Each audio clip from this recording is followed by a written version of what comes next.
சரி, modern India. சரி, modern history வந்து இந்தியாவில் என்ன நடந்ததுன்னு நம்ம பார்க்க போகிறோம். சரி, முதல் டாபிக் நம்ம எடுக்க போகிறது advent of Europeans in India. சரி, advent of Europeans in India, அதாவது ஐரோப்பியர்களின் வருகை இந்தியாவில். சரி, எழுதிக்கோங்க. முதல் ஆள் யார் வராங்கன்னா போர்ச்சுகீஸ். சரி, நம்ம இந்தியாவுக்கு ஐரோப்பியர் வர வேண்டிய காரணம் ஏதாவது உங்களுக்கு தெரிஞ்சது இருக்கா? ட்ரேடா? ட்ரேடு என்ன இருக்கான்னு சொல்லணும் நம்மகிட்ட, மற்ற கண்ட்ரி இல்லையா? ஸ்பைஸ்லாம் நம்மகிட்ட தான் அதிகம். எத்தனை சதவீதம் நம்மகிட்ட ஸ்பைஸ் இருக்கு ஓவரால் வேல்யூ? 70% மேலே கிட்ட யார்கிட்ட தான் இருக்கும் ஸ்பைஸ் அதிகமாக? இந்தியாட்ட தான் கண்ட்ரோல் அதிகமாக இருக்கும். அதனால் எப்பவுமே இப்போ நம்ம சங்க ஏரால, அதாவது காமன் ஏரான்னு சொல்லுவோம்ல, ஃபஸ்ட்டு செஞ்சுரியிலேருந்தே எப்போனா முந்தைய ட்ரேடு இருந்திருக்கு. இடையில வந்து என்னாச்சுன்னா ரோம் வந்து ஒரு 6th 7th செஞ்சுரியில் ஃபுல்லாக வந்து இந்த ட்ரேடு வந்து கட் ஆயிடுச்சு. சரி, அதுக்கப்புறம் என்ன நடந்ததுன்னு வந்து நம்ம ஹிஸ்ட்ரியில் என்ன நடந்ததுன்னு பார்ப்போம். சரி, ஒவ்வொன்றா என்ன காரணம்னா முக்கியமாக நம்ம ஸ்பைஸ் வந்து ட்ரேட் பண்ணுறதுக்காக தான் மேக்ஸிமம் யூரோப்பியன்ஸ் வந்தது. சரியா? சரி, முக்கியமான டேட்டு 1453. 1453ல் கான்ஸ்டாண்டினோப்பிள்ங்கிற ஒரு சிட்டி, அது முந்தி வந்து பைசாண்டின் எம்பையர் கீழே இருந்தது. ஒரு கிறிஸ்டின் கண்ட்ரி, அதாவது கிறிஸ்டின் சிட்டியாக இருந்ததை ரோமன் எம்பையர் கீழே இருந்து பழைய நேரத்தில் கான்ஸ்டாண்டினோப்பிள் ஏன்னு வந்துச்சுன்னா, அப்போ இருந்த ரோமன் எம்பையர் ஒருத்தர் இருப்பார், கான்ஸ்டாண்டின் அப்படிங்கிற ஒரு ஆள். அவர் தான் ஃபஸ்ட்டு முதல்ல ரோம் எம்பையர்லேயே கிறிஸ்டின் அவர் தான். இங்கே அவர் தான் முதல்ல என்ன இருப்பார், கிறிஸ்டினா வந்திருப்பார். அவர் நினைவாக அந்த சிட்டிக்கு கான்ஸ்டாண்டினோப்பிள்னு பேர் வச்சுருப்பாங்க. அந்த சிட்டியை டர்க்ஸு, அதாவது துருக்கியர்கள், அரபு முஸ்லீம்ஸ் வந்து அந்த சிட்டியை வந்து 1453ல் கண்ட்ரோல் எடுத்திருப்பாங்க. அப்போ என்ன ஆயிரும்னா, முந்தி வந்து ஓரளவுக்கு நடந்த ட்ரேடுமே இப்போ யார் மூலமாக நடக்கிற மாதிரி ஆயிடுச்சுன்னா அரபு முஸ்லீம்ஸ் வழியாக நடக்கிற மாதிரி ஆயிடுச்சு. இப்போ காமனாக நமக்கு டைரெக்டாக ஒரு வணிகம் நடக்கிறதுக்கும் இடையில ஒரு மிடில் மேன் வந்து நடக்கிறதுக்கும் வித்தியாசம் இருக்குது தானே.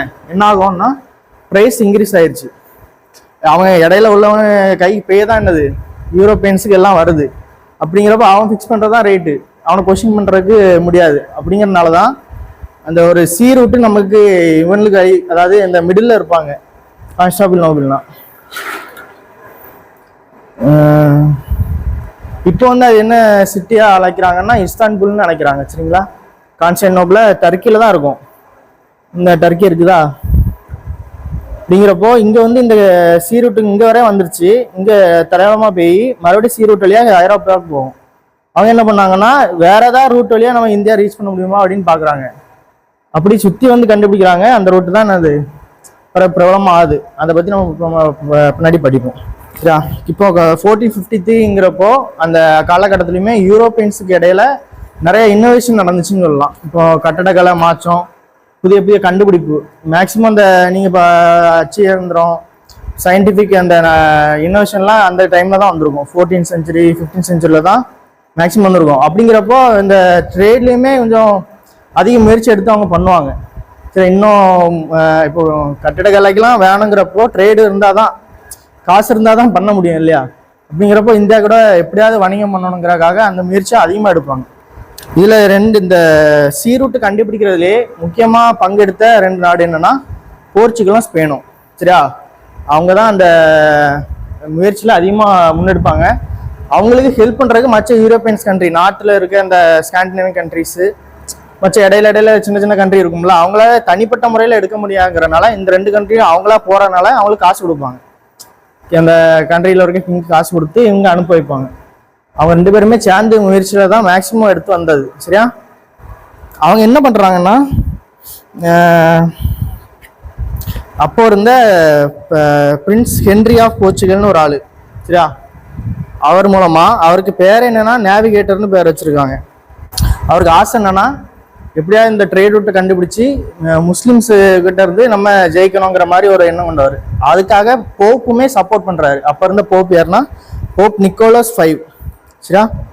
அவர் வந்து அந்த ஹென்ரிக்கு ஒரு புல் வந்து கொடுக்குறாரு. 1454ல் அவருக்கு ஒரு பெர்மிஷன் மாதிரி நீங்கள் இந்த சிஏ வந்து யூஸ் பண்ணிக்கோங்க. எப்படி இந்த இஸ்லாமிக் இன்ஃப்ளூயன்ஸை நம்ம ஃபைட் பண்ணணும், கிறிஸ்டின் ஃபேத்தை வந்து கொஞ்சம் பரப்பணும், அதே நேரத்தில் நமக்கு என்னது ட்ரேடும் வளரணுக்காக ஒரு பெர்மிஷன் கொடுக்குறாங்க. சரியா 1454. அதுக்கப்புறம் இந்த மேக்ஸிமம் யார் எஃபெக்ட் எடுத்தான்னு சொன்னேன், போர்ச்சுகலும் ஸ்பெயினும். இப்போ அவங்களுக்கு இடையில ஏதோ பிரச்சனை வந்துடக்கூடாதுங்கிறதுக்காக 1494 ட்ரீட்டி ஆஃப் டோர்டெல்சில்லாஸ் அப்படிங்கிற ஒரு ட்ரீட்டி போடுறாங்க. வேற என்னன்னா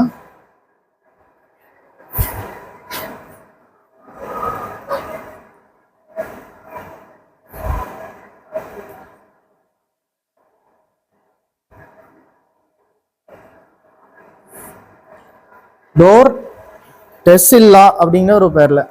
சரி, அதில் என்ன சொல்றாங்கன்னா ஒரு இமேஜினரி லைனு, சரியா, அதாவது கற்பனை ஒரு கோடை வந்து நம்ம பூமிக்கு வரைகிறாங்க, அந்த எல்லையாக வரைகிறாங்க. இந்த எல்லைக்குள்ளே நான் வர மாட்டேன், இந்த எல்லைக்குள்ளே நீ வரக்கூடாதுன்ட்டு கண்ட்ரியை இவங்களுக்குள்ள இப்போ பிரிக்கிறாங்க. உலகத்தையே இந்த கண்ட்ரியெல்லாம் நான் போகிறேன்னா அதுக்குள்ளே நீ போர்ச்சுகல் வரக்கூடாது, இங்கே வந்தால் ஸ்பெயினை வரக்கூடாதுன்னு பிரிக்கிறாங்க.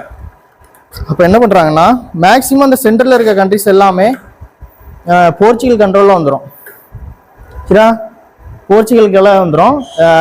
ஈஸ்ட் சைடில் இருக்கிறது வந்து, அதாவது ஈஸ்ட் சைடில் இருக்க மேக்ஸிமம் எல்லாமே போர்ச்சுகலுக்கும், ஸ்பெயினுக்கு வந்து வெஸ்ட் சைடு, அதாவது மேற்கில் இருக்க சைடு எல்லாமே ஸ்பெயினுக்கு வந்துடும். மேக்ஸிமம் இந்த அமெரிக்காவில் இருக்க கண்ட்ரி எல்லாமே ஸ்பெயின் கண்ட்ரோலில் தான் இருக்கும். இப்போ கூட நீங்கள் பார்த்தீங்கன்னா அந்த ஹிஸ்ட்ரியிலையும் திருப்பி பார்த்தீங்கன்னா மேக்ஸிமம் இந்த போர்ச்சுகலுங்கிற கான்செப்ட் எங்கே இருக்காது, அமெரிக்காவில் இருக்காது. போர்ச்சுகல் இந்த பிரேசிலில் இருந்திருப்பாங்க, அதுக்கப்புறம் இங்கே ஃபுல்லாக யார் தான், ஸ்பெயின் தான் இருந்திருப்பாங்க. பிரேசிலில் மட்டும் அவங்க போர்ச்சுகல் இருப்பாங்க. இப்போ கூட அங்கே யார் மொழி பேசுவாங்கன்னா போர்ச்சுகல் தான் பேசுவாங்க பிரேசிலில். நமக்கு தாக்கமும் எப்படி இருந்திருக்கோம்னா போர்ச்சுகல் தான் இருந்திருப்பாங்க. ஏன்னா அவங்க என்ன பண்ணியிருக்காங்க, ஒரு லைன் போட்டு என்னது, நான் இந்த கண்ட்ரிஸ்லாம் நான் தான் என்னது ட்ரேட் பண்ணுவேன், எனக்கு தான் அந்த அதே உரிமை இருக்குங்கிற மாதிரி என்னது பண்ணிட்டாங்க. சரியா, ஃபர்ஸ்ட் முதல்ல போர்ச்சுகல்லேருந்து வந்த ஒரு ஆள் வாஸ்கோட காமா.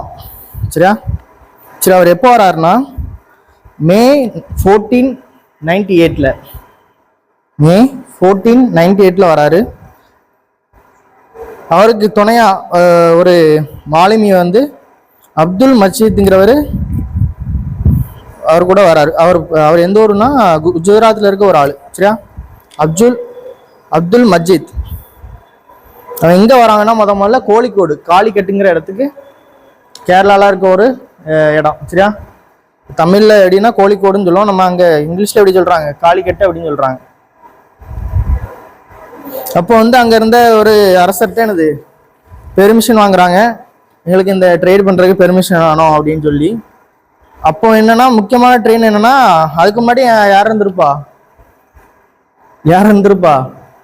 முஸ்லிம்ஸ் இருந்திருப்பாங்க. சரியா, ஏன்னா நம்மகிட்ட அங்கேருந்து தான் ட்ரேட் இங்கே ஸ்பைசஸ்லாம் வாங்கி எங்கே போகுது, யூரோப்புக்கு அவங்க வழியாக தான் போகுதுங்கிறனால யாருக்குன்னே அவங்ககிட்ட இருந்தானாலும் இவர் மறுபடியும் பேசி ட்ரேடு வந்து முதல்ல ஒரு 3 மாதத்துக்கு பண்ணுறாரு அங்கேயே இருந்து.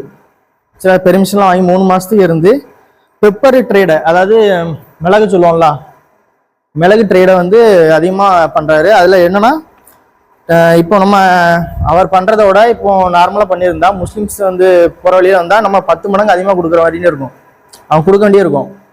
அதுக்கு போல் என்னது அதோட கம்மியான விலையில அவர் என்னது கொண்டு போயிட்டார். சரியா, வழியெல்லாம் கண்டுபிடிச்சி கொண்டு போயிட்டார். அதுக்கு என்னது அவருக்கு என்னது ப்ராஃபிட்டாக தான் இருந்திருக்கும் இல்லையா. 10 மடங்குறப்போ எவ்வளவு, அந்த டைம்லேயே 10 மடங்கு அமௌண்ட் அதிகமாக பே பண்ணுறத ஈஸியாக என்னது கொண்டு போயிருக்காங்க.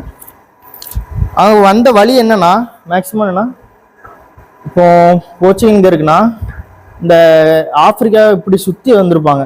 இப்போ தான் என்னது சுயஸ் கனல்லாம் இருக்குது, முந்தி கிடையாது. இது கனெக்ட் பண்ணுறதுக்கு என்னது எஜிப்ட் வழியாக போகும். சரியா, அந்த கனல்லாம் இருக்குது, முந்தி அந்த கனல் கிடையாது. அப்படிங்கிறப்போ இங்கே சுற்றி வந்து சவுத் ஆப்பிரிக்காவில் டிப்பு கடைசியில் ஒரு டிப் இருக்கும், அது பண்ணா கேப் ஆஃப் குட் ஹோப்னு சொல்லுவாங்க. கேப் ஆஃப் குட் ஹோப்னு சொல்லி அங்கே வந்து அங்கேருந்து மறுபடியும் இங்கே ட்ராவல் பண்ணி இங்கே வந்திருப்பாங்க. அவங்களுக்கு முதல்ல வர்ற சைடு என்ன தான் கேரளா தான் இருக்கும். கேரளா முந்தையே இருந்தது ஸ்பைஸுக்கு தான் இம்பார்ட்டன்ஸ் அதிகம்னால டைரெக்டாக அங்கே வந்து பெர்மிஷன் கேட்டு ட்ரேட் பண்ண ஆரம்பிக்காங்க. சரி, வாஸ்கோட காமா மறுபடியும் வந்து 1501 வராரு. சரியா, மறுபடியும் 1501 இந்தியாவுக்கு வராரு. மறுபடியும் என்ன பண்ணுறாருன்னா புதுசு புதுசாக ஃபேக்ட்ரி வந்து செட் பண்ணுறாரு. அவருக்கு என்னது உற்பத்தி பண்ணுறதுக்காக உற்பத்தி மையங்கள் ஃபேக்ட்ரிஸை செட் பண்ணுறது எந்தெந்த ஊர்லனா காலிக்கட்டு, கண்ணனூர், கொச்சின் இந்த மாதிரி இடத்துலலாம் செட் பண்ணுறாரு. அடுத்து வந்த முக்கியமான ஆள் யாருன்னா Francis de Almeida. Francis de Almeida அவர் எப்போ வர்றாருன்னா 1505. சரியா, 1505ல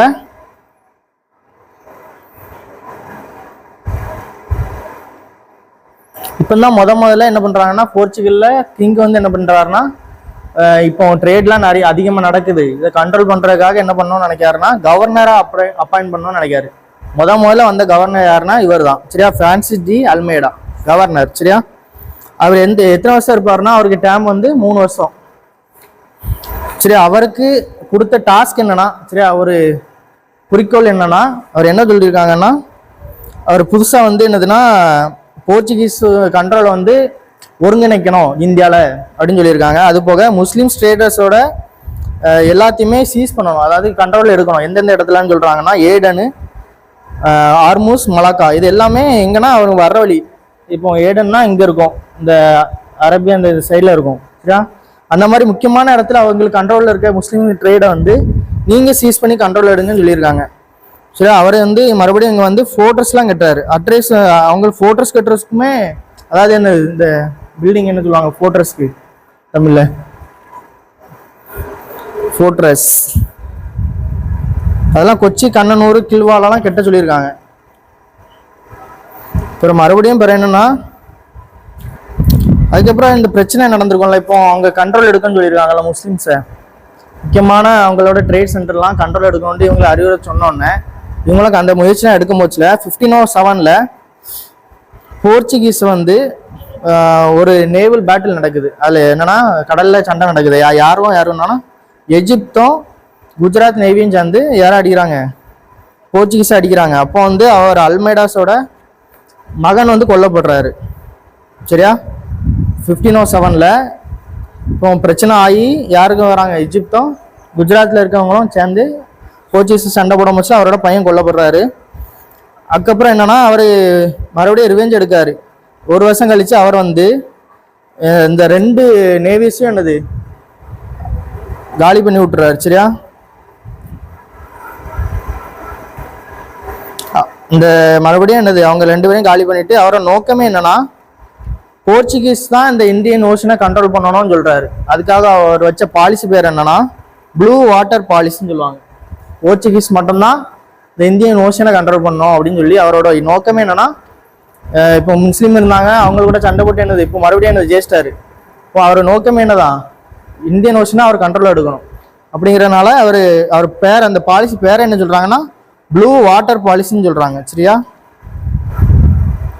அடுத்த ஒரு ஆளு கவர்னராக வராரு, அல்ஃபோன்சோ டி அல்பகர்கி. சரி, இவர் தான் என்ன சொல்றாங்கன்னா real founder of Portuguese power in ஈஸ்ட்னு சொல்றாங்க. முக்கியமான ஒரு, அதாவது உண்மையான ஒரு நிறுவனர் எதோடனா போர்ச்சுகீஸோட பவரோட நிறுவனர் எங்கன்னா ஈஸ்ட்ல யார் தான் ஆளு அப்படின்னு சொல்றாங்கன்னா உண்மையான ஆளு அல்ஃபோன்சோ டி அல்பகர்கி தான். ஏன் அப்படின்னா இப்போ அந்த சண்டை நடந்து இல்லையா அல்மெய்டா வந்து ஜெயிச்சு அந்த துறைமுகங்கள்லாம் முக்கியமான கண்ட்ரோல் எடுத்தாரு. அதுக்கப்புறம் இவர் வந்து என்ன பண்றாருன்னா அந்த வர்ற வழியில இருக்க அந்த முக்கியமான ட்ரேட் ரூட்ல இருக்கவங்களுக்கு எல்லாமே என்னன்னா கண்ட்ரோலா இந்த பாஸ் கொடுக்க ஆரம்பிக்கிறாரு. இப்போ எப்படின்னா பெர்மிட் சிஸ்டம் மாதிரி ஒன்று வைக்கிறாரு. இப்போ நீ உள்ள வாரியா, இந்த சைடியா போறியா அப்படின்னா எனக்கு இது என்னது பெர்மிட்டுக்கு இவ்வளோ பே பண்ணு அப்படிங்கிற மாதிரி கண்ட்ரோல் எடுத்து முக்கியமான அந்த ட்ரேட் ரூட்டே கண்ட்ரோல் எடுக்க ஆரம்பிச்சிட்டாரு. முஸ்லீம் கண்ட்ரோலில் இருந்ததை இவர் வந்து ட்ரேட் எல்லாம் கம்ப்ளீட்டாக என்னது கண்ட்ரோல் எடுத்துட்டாரு. அதுக்கப்புறம் முக்கியமான என்ன நடந்ததுன்னா அவரோட காலத்தில் கோவா இருக்கலாம், இப்போ இருக்க நம்ம மாடர்ன் டே கோவா வந்து 1510ல் சுல்தான் ஆஃப் விஜய்பூர்ட்ட இருந்து வாங்குறாரு. சுல்தான் ஆஃப் விஜய்பூர்ட்ட 1510ல இருந்து வாங்குறாரு கோவாவை. சரி, அவரோட முக்கியமான அவர் அந்த காலத்தில் அவர் வேலை செஞ்சதில் முக்கியமான ஒன்று என்னன்னா சதின்னு இருக்கலாம், சதியை வந்து அபாலிஷ் பண்ணுறாரு. சதினா என்னது, உடன்கட்டை இருந்துன்னு சொல்லுவான்ல, கணவன் இருந்தால் மனைவியே என்னது நெருப்பில் போட்டு எரிச்சிருவாங்க. அந்த இதை அவர் இருக்கும்போது என்னது நிறுத்திட்டாரு. சரியா, நடக்கிறத நிறுத்தியிருக்காரு. முக்கியமானது அது ஒரு பாயிண்ட். அவர் வந்த போனார். சரியா, அவர் என்ன சொல்றாருன்னா, முக்கியமா நம்ம இந்தியாவில் நம்ம கண்ட்ரோல் எடுக்கணும்னா அது போர்ச்சுகீஸ் ஆண்கள் வந்து இந்திய பெண்களை திருமணம் செய்து இங்கே என்னது செட்டில் ஆகணும் அப்படின்னா முழுமையாக கண்ட்ரோல் எடுக்கணும்னு அவரோட எண்ணம். சரியா, அவர் அப்படியே சொல்லியிருக்காரு. சரியா, அவரோட வாக்கு என்னன்னா, இப்போ கேட்பாங்க, இப்போ கொஸ்டின் கேட்க முடியல அப்படின்னா இந்த மாதிரி சொன்னது யாருன்னு கேட்டால் யாரு தான், இவர் பிரான்சிஸ் அல்ஃபோன்சோ டி அல்பகரைக்கி தான். சரியா, அவர் என்ன சொல்லியிருக்காரு, பெர்மனண்டாக இங்கே நம்ம கண்ட்ரோல் எடுக்கணும்னா இப்படி என்னது கல்யாணம் பண்ணாதான் முடியும் அப்படின்னு சொல்றாரு. இப்போ அவர் இருக்கும்போது தான் என்னன்னா, அந்த போர்ச்சுகீஸே இப்போ வில்லேஜ் எல்லாம் அவங்க என்னது லேண்ட்லார்டா இருந்து கண்ட்ரோல் பண்ணுவாங்க. புது இரிகேஷன்லாம் புதிய பயிர்லாம் கொண்டு வர்றது, இரிகேஷன் கொண்டு வர்றது, அந்த மாதிரி முக்கியமான வேலைலாம் பண்ணியிருக்காங்க. அப்புறம் அந்த ட்ரேடுக்கு தேவையான அந்த ட்ரேட்ஸ்மென் இருப்பாங்களா, டெக்னிக்கல் நாலேஜ் கொண்டவங்க எல்லாத்தையுமே என்னது அங்கே இருந்திருக்காங்க. அந்த முக்கியமான டவுன்ஸ்ல எல்லாமே என்னது அவங்களோட கண்ட்ரோல்ல அப்பதான் வருது. இவர் இருக்கும்போது கொஞ்சம் கொஞ்சமா வருது. சரியா, அவங்க என்ன சொல்றாங்கன்னா, போர்ச்சுகலோட இந்த இந்தியாவை வந்து அவங்க ஹோமா கன்சிடர் பண்ற அளவுக்கு அந்த டைம்ல அவங்க அந்த இடத்த மாத்திருக்காங்க. சரியா, அவங்களுக்கு ஏத்தாப்புல அந்த இடத்த அவங்க கண்ட்ரோல்ல மாத்திருக்காங்க. அடுத்து ஒரு ஆளு நீனோ டா குன்ஹா. அவர் எப்போ வர்றாருன்னா நவம்பர் 1529.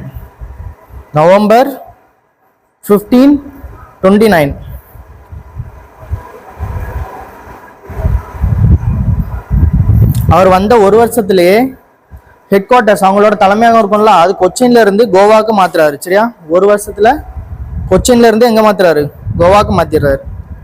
இவர் இருக்கும்போது முக்கியமா நடந்து என்ன சொல்றாங்கன்னா, இப்போ பகதூர் ஷான்னு ஒருத்தர் வந்து குஜராத்ல அவர் என்னது ஆட்சி பண்ணிட்டு இருக்காரு. அப்ப அவருக்கும் இந்த அப்போ இருந்த முக்கியமான பவர் யாருன்னா முகல் எம்பையர் இருக்கும். அவங்களுக்கும் பிரச்சனை வரும்போதுல என்ன பண்றாங்கன்னா, பகதூர் ஷா வந்து யாரோட ஹெல்ப்புக்கு போறாரு, போர்ச்சுகீஸ் ஹெல்ப்புக்கு போறாரு. அவங்க என்னது ஹெல்ப் பண்றாங்க. அப்போ ஹெல்ப் பண்ணிட்டு பிறகு இவங்க மறுபடியும் முஸ்லிம்ஸ் எங்க யாரு முகல்ஸ் இருக்காங்கல்ல, அவங்க வெளியே போன பிறகு மறுபடியும் யாருக்கும் பிரச்சனை வந்துருது, போர்ச்சுகீஸுக்கும் இவங்களுக்கும் பிரச்சனை வந்து பிறகு என்ன ஆகுதுன்னா சண்டை ஆகிருக்கு அவங்களுக்கு. சரியா, அவர் என்ன சொல்றாருன்னா, இப்போ இந்த பிரச்சனை வர்றதுனால என்னன்னா ஒரு தனியா வால் வந்து கிரியேட் பண்ணுவோம், போர்ச்சுகீஸ் இருக்கவங்களுக்கும் குஜராத்தீஸுக்கும் எங்களுக்கு என்னது பிரச்சனை வர விடாண்டு ஒரு வால் கட்டுவோம்னு சொல்றாரு. அவங்களுக்கு அந்த பேச்சு போயிட்டு இருக்கும் மோஸ்ட்லி பேச்சுவார்த்தை நடக்கிறதுக்கு அந்த கிங் இருக்காருல குஜராத்ல இருக்கவர், அவர் வந்து போறாரு எங்கன்னா போர்ச்சுகீஸ் ஷிப்புக்கு போறாரு. கடற்கரையில் இருக்க போர்ச்சுகீஸோட ஷிப்புக்கு போகும்போதுல 1537 அவர் அங்க வச்சே கொண்டுறாங்க. சரியா, அப்ப என்ன நடந்துருக்கு பாத்துருங்க. சரியா, நெகோசியேஷன் அதாவது பேச்சுவார்த்தை நடக்கும் போதுலயே அவங்கள உள்ள கூப்பிட்டு என்னது ஷிப்ல வச்சே அவரை என்னது கொலை பண்ணிடுறாங்க.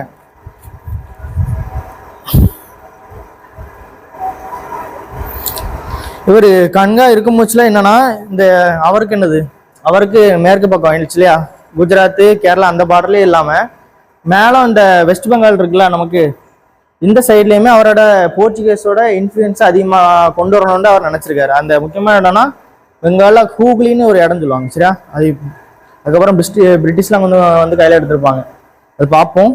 ஆனா அவர் அப்பவுமே என்ன நினைச்சிருக்காருன்னா, அதை நம்ம கண்ட்ரோல் எடுக்கணும் அப்படின்னு யோசனைலாம் பண்ணியிருக்காரு. சரியா,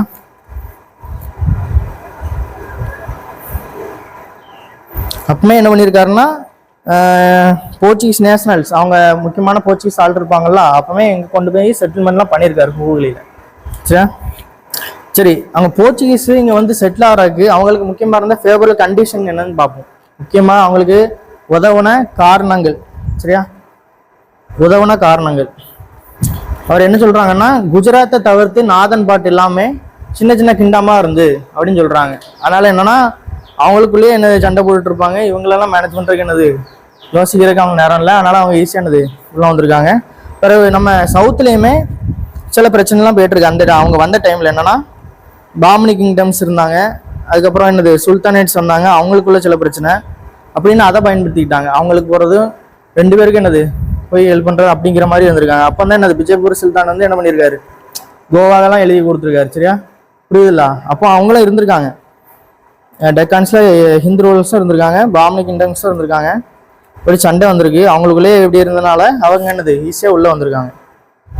அவங்க என்ன சொல்றாங்கன்னா, முக்கியமா என்ன விஷயம் சொல்றாங்கன்னா, அரபிஸ்ல வந்து அவங்களுமே என்னது நேவி இந்த மெச்சன்னா என்னது கண்டிப்பா என்னது கப்பல்லாம் வச்சிருப்பாங்க, அவங்களும் என்னது வணிகம் பண்றதுக்கு எல்லாமே பண்ணியிருந்தாலுமே போர்ச்சுகீஸ் மாதிரி கண்ட்ரோல்டா ஒரு ஆர்கனைஸ்டா ஒரு ஷிப் வந்து அவங்க மெயின்டைன் பண்ணலாங்கிறாங்க. அப்பவுமே என்ன பண்ணியிருக்காங்கன்னா, போர்ச்சுகீஸ் பீரங்கியெல்லாம் மவுண்ட் பண்ணி அது ஒரு என்னது போர்க்கப்பல் மாதிரி என்னது அப்பவுமே என்னது ரெடி பண்ணி கொண்டு போயிருக்காங்க. அதனால என்னது அவங்க கூட யாரும் எதிர்த்து நிற்க முடியல அப்படிங்கிற மாதிரி அவங்க சொல்றாங்க. சரி, அதனால அவங்களுக்கு அட்வான்டேஜா இருந்திருக்கு அந்த கண்டிஷன்லாம். சரி, போர்ச்சுகீஸ் அரசு அப்படிங்கிற மாதிரி ஒரு தலைப்புல போட்டிருக்காங்க. என்னன்னா, Portuguese as a state. Portuguese இங்க வந்து ஒரு அரசாங்கத்தையே என்னது நடத்தியிருக்காங்க. சரி, அந்த மாதிரி நடத்தினதுல என்னெல்லாம் இருந்து அப்படிங்கிற மாதிரி பார்ப்போம். அவங்க வந்து முதல்ல வந்தது யாருன்னா போர்ச்சுகீஸ் தான், அப்படிதானே பார்த்தோம். முதல்ல 1498 வந்திருக்காங்க, அப்படிதானே. கடைசியா போனதே யார் தான்? போர்ச்சுகீஸ் தான், பிரிட்டிஷர்லாம் கிடையாது. சரியா, அவங்களுக்கு அந்த அளவுக்கு இன்ஃப்ளூயன்ஸ் இருந்திருக்கு. கடைசியா எப்பவும் போயிருக்காங்க தெரியுமா? 1961 நம்ம சுதந்திரம் கிடைச்சி எத்தனை வருஷம் கழிச்சு? 47 கிடைச்சது, அப்படிதானே. எத்தனை வருஷம்? 4 வருஷமா? அதில் 5 வருஷம் கழிச்சு என்னது அப்பந்தான் அவங்களே வெளியே போறாங்க. அந்த அளவுக்கு அவங்க இன்ஃப்ளூயன்ஸா இருந்திருக்காங்க. அது காரணம் என்னன்னா பாப்போமா, அவங்க வாஸ்கோட காமா வந்த 50 வருஷத்திலே முக்கியமான இடங்கள், அந்த அவங்க இந்த சீசோர் சைடு இருக்கும்ல, அந்த முக்கியமான இடங்கள் அவங்க கண்ட்ரோல் எடுத்தாங்கன்னு சொல்றாங்க. போர்ட்டுமே 4 மேஜர் போர்ட் வச்சிருக்காங்கன்னு சொல்றாங்க அந்த சைட்ல. எதெல்லாம்னா மங்களூர், கண்ணனூர், கொச்சின், காலிகட்டு, இந்த மாதிரி ட்ரேடிங் முக்கியமான இடத்துல அவங்க என்னது இன்ஃப்ளூயன்ஸா இருந்திருக்காங்க. சரியா, அந்த முக்கியமான இடத்த வச்சனாலேயே அவங்க என்னது மேஜரான இந்த ஸ்பைசஸ்லாம் அவங்க கண்ட்ரோல் எடுத்துட்டாங்க. அது போக என்னன்னா, நம்ம சென்னையில சாந்தோம்ல அவங்க வச்சிருக்காங்க இந்த ஹெட் குவார்டர்ஸ் மாதிரி. அப்புறம் நாகப்பட்டினம்னா இப்போ ஆந்திராவில் இருக்க இடத்த வச்சிருக்காங்க. அப்புறம் அது போக நான் சொன்னேன்ல, வெஸ்ட் பெங்கால்ல ஹூக்லியில அவங்க அப்பவுமே கொண்டு வந்திருக்காங்கன்ட்டு. பிரிட்டிஷ்லாம் வர்றதுக்கு முன்னாடியே அப்பவுமே இன்ஃப்ளூயன்ஸ் வச்சு அப்பவுமே அங்கே செட்டில் ஆயிருக்காங்க.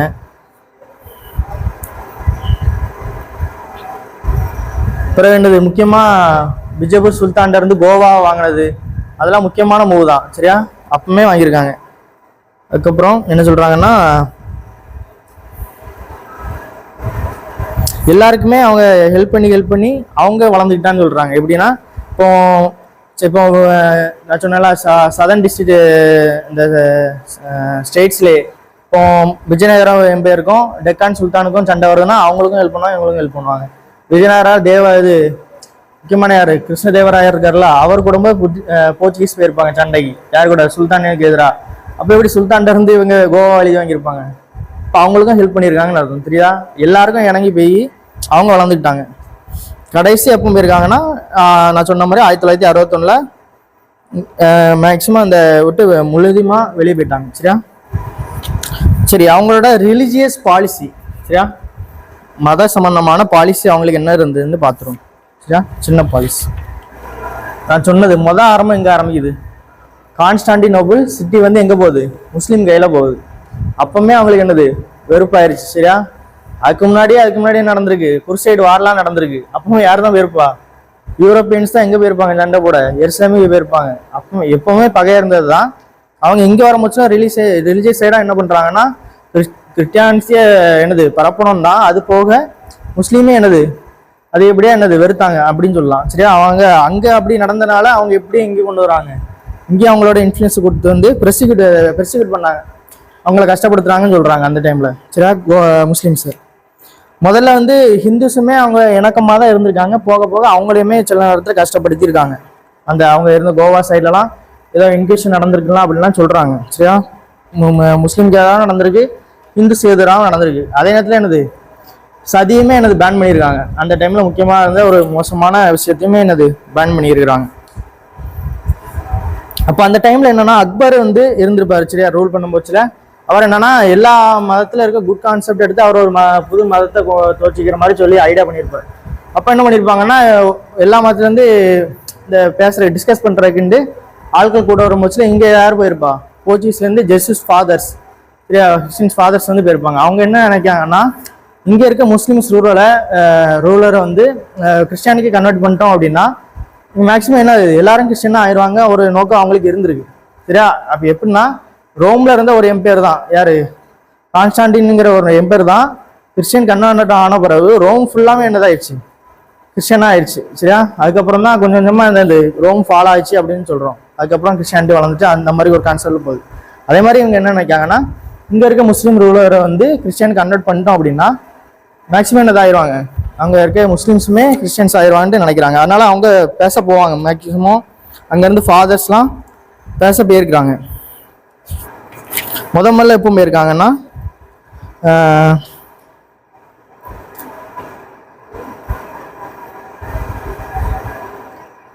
February 28, 1580 போயிருக்காங்க. 2 ஃபாதர்ஸ். சரியா, ஜெசுட் ஃபாதர்ஸ்ன்னு சொல்கிறாங்க. ரொடோல்ஃபோ அக்வாவியா, இன்னொருத்தர் வந்து ஆண்டனியோ மோன்ஸ்ரேட். ரொடால்ஃபோ அக்வாவியா, ஆண்டனியோ மோன்ஸ்ரேட்டா. அப்போ அவர் தலைநகராக வச்சிருப்பார்ல, அக்பரோட தலைநகர் ஃபத்தேபூர் சிக்ரிங்கிற இடத்துக்கு இவங்களும் பேச போயிருப்பாங்க. ஃபத்தேபூர் சிக்ரி. அதே மாதிரி அந்த நான் சொன்ன மாதிரி அவங்களே என்னது கிறிஸ்டியானிக்கு கன்வெர்ட் பண்ணுறதுக்கு முயற்சி எடுத்திருப்பாங்க. அது ஆனால் நிறைவேறி இருக்காது. சரியா, இப்போ அக்பர்கிட்ட ட்ரை பண்ணதுமே அவங்களோட பையன் யார், பிரின்ஸ் சலீம். சரியா, யாருன்னா ஜஹாங்கீர்ட்டையும் ட்ரை பண்ணியிருப்பாங்க.